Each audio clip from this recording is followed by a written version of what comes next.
Morning friends, मैं धर्मेंद्र आप सबका अपने रैंकवेल क्लासेज में स्वागत करता हूं। दोस्तों, आज हम लोग एक नई सीरीज को शुरू करने वाले हैं जिसमें क्वेश्चन ऑफ द डे होगा। मतलब कि केवल एक क्वेश्चन मैं बताऊंगा और उस पे आप लोग रिलेटेड जितने भी क्वेश्चंस होंगे आप लगाएंगे। तो दोस्तों, बहुत ही मजेदार कॉन्सेप्ट हम आपको पर डे एक क्वेश्चन के रूप में दूंगा और आप उससे रिलेटेड जितने भी क्वेश्चन होंगे मैं लास्ट में आपको लिख दूंगा और उसके जवाब आप कमेंट बॉक्स में देंगे। तो दोस्तों, तैयार हो जाइए आज के सेशन के लिए। बहुत ही इंपॉर्टेंट सेशन होने वाला है अलजेब्रा का वैल्यू पुटिंग। दोस्तों ध्यान दें, अलजेब्रा की हम लोग बात कर रहे हैं आज।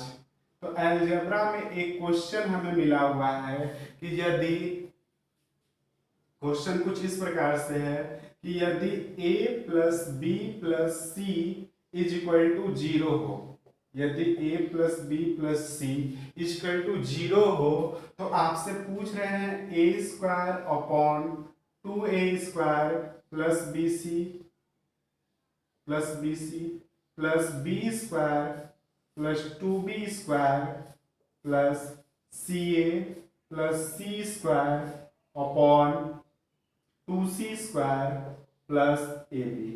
दोस्तों, इसके आपको एक वैल्यू दिए हैं a plus b plus c equal to zero हो तो आपसे a square upon 2a square plus B C plus B square upon 2b square plus C A plus C square upon 2c square plus A b, ये आपसे value पूछे हुए हैं। तो ऐसे क्वेश्चन को हम लोग वैल्यू पुटिंग के माध्यम से लगाते हैं। तो दोस्तों ध्यान दें, हम a b c की वैल्यू क्या ले लें। तो आप कह सकते हैं कि सर a की वैल्यू 2 ले लीजिए, b की वैल्यू -1, c की वैल्यू -1, ऐसे ऐसे कुछ कर सकते हैं। लेकिन मैं जो कॉन्सेप्ट बताने वाला हूँ वो काफी इंपॉर्टेंट है और इससे लगभग बहुत सारे क्वेश्चन आसानी से लग जाते हैं। तो ध्यान दें दोस्तों, हम लोग ऐसे क्वेश्चन में हम लोग अगर 3 वेरिएबल रहे तो हम लोग क्या करते हैं कि भाई इनमें से किसी एक की इनमें से हम लोग एक की वैल्यू 0 मानते हैं। जैसे कि मान लीजिए c बराबर अगर 0 मान लें, अगर c बराबर हम 0 कर लें तो दोस्तों आप देखेंगे इस क्वेश्चन में कि साहब ये c बराबर 0 तो ये हट गए, ये c बराबर 0 तो ये हट गए और ये c बराबर 0 तो ये पूरा कैंसिल। तो इस प्रकार से आप कह सकते हैं कि a square 2a square plus B square upon 2b square.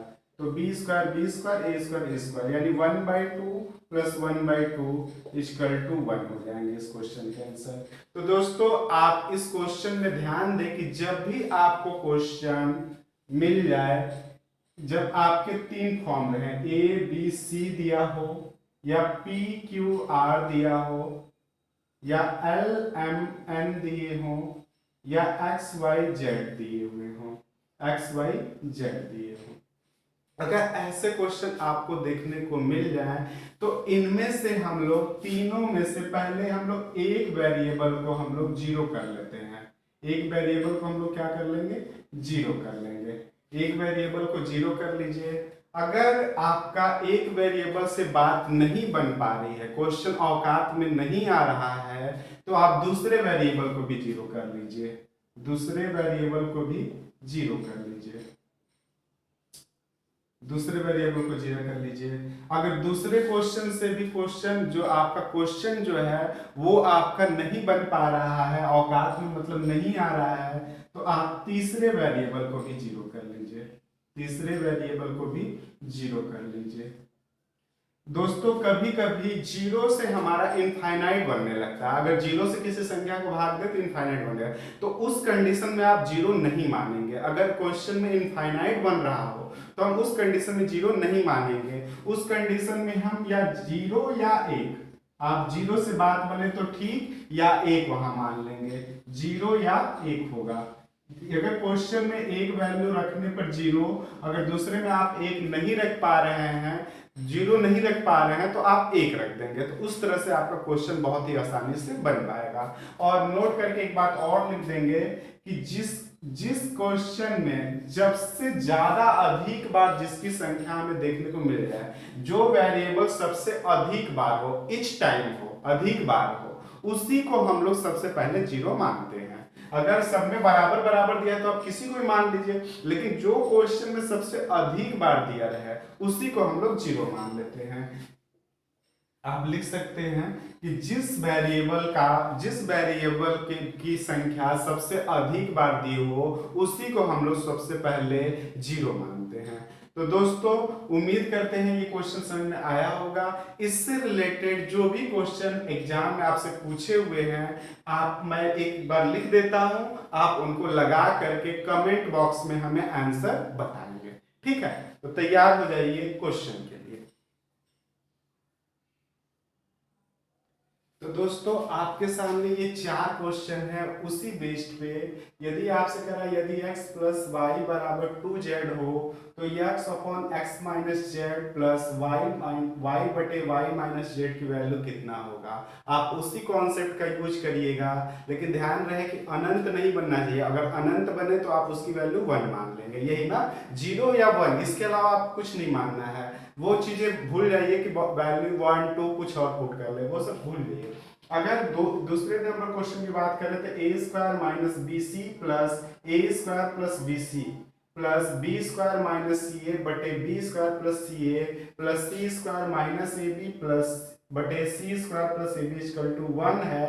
तो आपसे वैल्यू जो पूछ रहे हैं कुछ इस प्रकार से है। इसी प्रकार से क्वेश्चन नंबर 3 जो है 2s बराबर a प्लस बी प्लस सी है, तो आपको इसकी वैल्यू पूछ रहे हैं। और चौथे ऑप्शन में है, चौथा क्वेश्चन है a plus b plus c बराबर 0, तो आपसे a plus b plus b plus c plus a minus A b c की वैल्यू पूछेंगे। और चारों के ऑप्शन मैं साइड में लिख चुका हूं। तो दोस्तों आप कमेंट बॉक्स में इसका आंसर जरूर लिखेंगे। अगर न समझ में आए तो भी आप कमेंट जरूर करेंगे, कि जिससे मैं नेक्स्ट रोज आपको एक वीडियो मिलेगा, एक वीडियो में एक क्वेश्चन मिलेंगे, एक क्वेश्चन ऑफ द डे कह सकते हैं, एक सवाल ना। तो फिर मिलते हैं दोस्तों, उम्मीद करते हैं कि ये आपके एग्जाम के लिए बहुत ही इंपॉर्टेंट सिद्ध होगा। फिर मिलते हैं, तब तक के लिए अपना और अपने परिवार का ख्याल रखें। धन्यवाद।